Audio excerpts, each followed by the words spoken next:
పెట్టారా? ఇప్పుడేమో 2 సంవత్సరాల పాటు మీరు ఎన్జిటిని పట్టించుకోలే.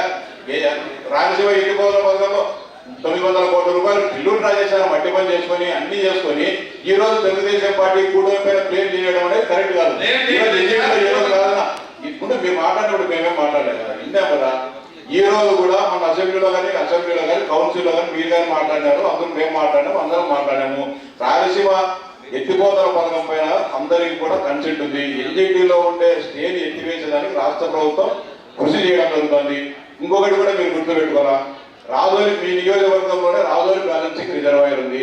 రాజోలి బ్యాలెన్సింగ్ రిజర్వాయర్ జగన్మోహన్ రెడ్డి గారు శంకుస్థాపన చేశారు. ఈ రోజు ఒక రైతాంగానికి ₹1 డబ్బులు ఇవ్వకుండా మొత్తం అన్ని కూడా రెవెన్యూ రికార్డ్స్ ని బ్లాక్ చేసినారు. ఈ రోజు డబ్బు రాలేదు, రైతులు అమ్ముకునేదానికి కొనేదానికి లేదు. ఎందుకని మీరు దాన్ని రైతులకు న్యాయం జరిపించాలని మాట్లాడక ఇప్పుడు మీరు పదే మాట్లాడుతున్నారు. ఎక్కడ ఏ వేదిక వచ్చినా రాజోలి రిజర్వాయర్ గురించి 2021లో రాజోలి రిజర్వాయర్ శంకుస్థాపన చేస్తే రిజర్వాయర్లో తట్టబట్టదరా, రైతులకు కాంపెన్సేషన్ ఇవ్వలే, చేప కట్టలే. అది అన్యాయం కదా. రైతులు మీ నియోజకవర్గంలో జగన్మోహన్ రెడ్డి చేసిన అన్యాయం కదా. రాయలసీమ ఎత్తిపోతల పథకం మీద ఎన్డీఏ కూటమి ప్రభుత్వానికి కన్సెంట్ ఉంది. ఖచ్చితంగా ఎన్జిటిలో స్టే ఎత్తివేస్తాం తొందరలోనే. రాయలసీమ ప్రాంతానికి ఇంతవరకు మేలు చేసిందంటే తెలుగుదేశం పార్టీ. ఆ రోజు మీరు కానీ మీ చిన్న మంత్రిగా ఉండేటప్పుడు అంద్రినివాస్ సుదర్శనవంతి కానీ గాలేరు నగర్ సుజాతలు కానీ తెలుగుగా ప్రాజెక్టులు కానీ పెట్టింది కాంగ్రెస్ పార్టీనా? నందమూరి తారక రామారావు గారి నాయకత్వంలో తెలుగుదేశం పార్టీ పెట్టింది ఆ రోజు. కానీ ఆ రోజు రాయలసీమ మంత్రి గారు ఆలోచన ఎందుకనంటే ఇప్పుడు చెప్తా మాట్లాడదాం. ఆ రోజు కూడా మిగులు జలాల ఆధారంగా ఈ ప్రాజెక్టులు కట్టాలంటే కాదు, నికర జలాలు కావాలని చెప్పి ఆ ప్రాజెక్టు ఆపాలని చెప్పి ప్రయత్నం చేసింది రాజశేఖర రెడ్డి గారు, మైసూర్ రెడ్డి గారు, ఆ రోజు కాంగ్రెస్ పార్టీ నాయకులు. తర్వాత రాజశేఖర రెడ్డి గారు ముఖ్యమంత్రి అయిన తర్వాత నికర జలాలతో పెట్టారు ఎన్ని ప్రాజెక్టులు. ఆ రోజు తెలుగుదేశం పార్టీకి పేరు వస్తుంది. రాయలసీమ ప్రాంత ప్రజలు నీళ్ళు వచ్చే సత్యశామం అయితే ఈ ప్రాంత ప్రజలు మాతో పాటు ముఠాకాంక్షలు ఉండరు, మేము చేసే అరాచకాలకు అండగా నిలవాలని చెప్పి ఆ రోజు ప్రాజెక్టు ఆపడం జరిగింది. చిత్రాలు కానీ చిత్రపాటి చెప్తా 1984లో నందమూరి తారక రామారావు గారు శంకుస్థాపన చేస్తే రాజశేఖర రెడ్డి గారు ఆ రోజు కాంగ్రెస్ పార్టీ శాసన సభ్యుడిగా 20 టీఎంసీలు కావాలని చెప్పి డ్యాములు ఆపింది వాస్తవం కదా. తర్వాత 89-94 మధ్య కాలంలో రాజశేఖర రెడ్డి గారు ఉండే కాంగ్రెస్ పార్టీ అధికారంలోకి వస్తే ఎన్ని టీఎంసీలు చేశారు?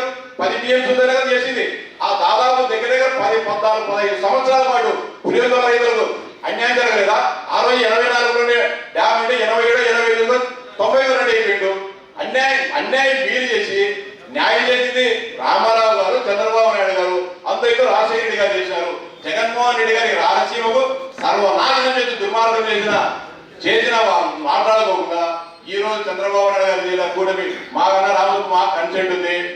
ఖచ్చితంగా రాయలసీమలో అన్ని ప్రాజెక్టులను కూడా పూర్తి చేసి ప్రతి ఎకరా కూడా సాగునీరు ఇవ్వాలని చెప్పి చంద్రబాబు నాయుడు గారు అఖండితంగా కృషి చేస్తున్నారు. ముఖ్యంగా రాయలసీమ ప్రాంతాన్ని హార్టికల్చర్ హబ్గా తీర్చిదిద్ది ప్రపంచానికి రాయలసీమ ప్రాంతాన్ని తలమానికంగా చేయాలని చెప్పి ఉదయించే ప్రభుత్వం ఉంది.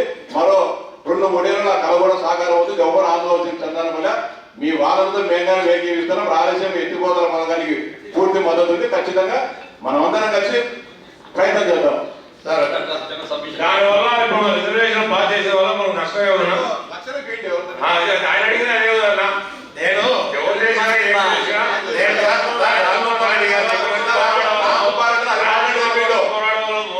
తెలంగాణ వాసులు ఎన్జిటిలో చేరుండే కట్టారు. ఇప్పుడు ఎందుకు కట్టలేదని మాట్లాడతారన్న. 2 సంవత్సరాల ముందుగా ఎన్జిటిలో చేరుంటే కట్టచ్చు కదా. గౌరవ సభ్యులు చెప్పినట్టు ఈరోజు ఎన్జిటిలో అభ్యంతరం తెలిపినా కూడా మనకు 900 కోట్లు ఖర్చు పెట్టడం జరిగింది సార్. 900 కోట్లు ఖర్చు పెట్టి జగన్మోహన్ రెడ్డి గారు ఆ ప్రాజెక్టు ముందుకు తీసుకోవడం జరిగింది అధ్యక్ష. ఈరోజు గౌరవ సభ్యులు చెప్పినట్టు నేను ఒకటే చెప్తున్నా, ఎన్టీ రామారావు గారు చేశారు ప్రయత్నం, చేయలేదని చెప్పలేదు, జరుగుతుంగా తీసుకొచ్చారు. దాన్ని ఏం కాదనట్లే.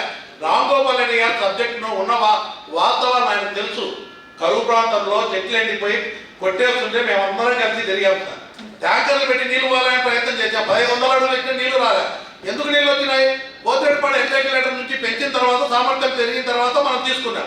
ఈ రోజు పరిస్థితి ఏంటి? పోతేడుపాడు హెక్టార్ కూడా ఉపయోగం లేకుండా పోయే పరిస్థితి వచ్చింది.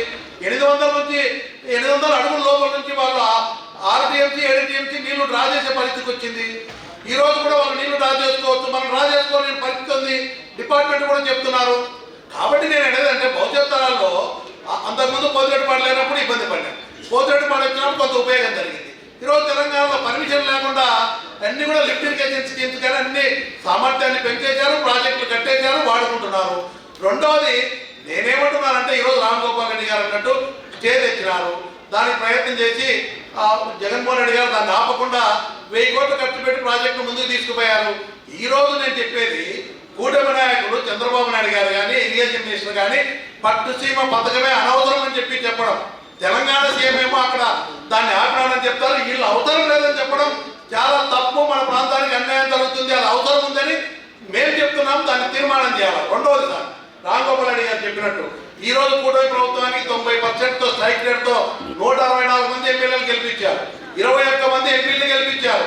కానీ ఈరోజు ఎన్విరాన్మెంట్ క్లియరెన్స్ కోసము రిజల్ట్ అయింది. ఈ ప్రభుత్వం సరైన వాదన నిలిపియకుండా ఇది అవసరం లేదన్నట్టు ప్రవర్తించడం వల్ల ఈ గవర్నమెంట్ వచ్చిన తర్వాత క్యాన్సల్ అయింది సార్.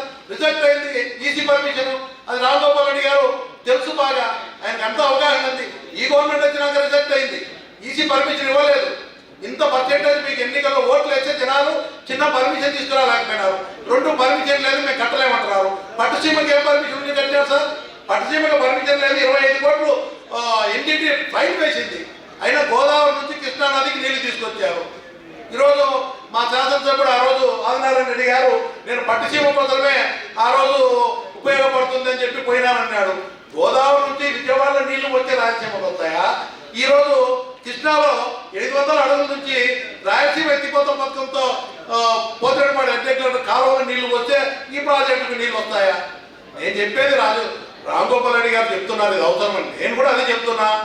కాబట్టి పైన కూడా నేను అనేది ఏంటంటే రామ్ గోపాల్ రెడ్డి లాంటి అవగాహన ఉన్న వ్యక్తులు కాదు ఇరిగేషన్ మినిస్టర్ ఈ పథకమే అన్న ఒక్క నిమిషం ఉంది, ఇరిగేషన్ మినిస్టర్ ఈ పథకమే అవసరం లేదని చెప్పినప్పుడు బాధ కలిగింది. మనం ఎట్లయినా ఫైట్ చేసి మన గౌరవ సభ్యులు అందరు గెలిచారు కదా మీరంతా మెంబర్లు. కాబట్టి దీన్ని ఖచ్చితంగా పైనేమో కాదంటున్నారు, ఇక్కడ రామ్ గోపాల్ రెడ్డి గారు అవసరం అంటున్నారు, పైనేమో ఈ స్కీమ్ పథకం అవసరం లేదంటున్నారు. నేను మా రామ్ గోపాల్ గారికి ధన్యవాదాలు తెలియజేస్తున్నా. ఈ ప్రాంతం దృష్ట్యా పార్టీ ఒక నిర్ణయం తీసుకున్నా, ఈ ప్రాంతం కోసం ఆయన మాట్లాడినందుకు ధన్యవాదాలు తెలియజేసి ఈ రాయలసీమ ఎత్తిపోతల పథకాన్ని ఒక తీర్మానం చేసి వెంటనే ప్రారంభించాలని చెప్పి కోరుతా ఉన్నాం.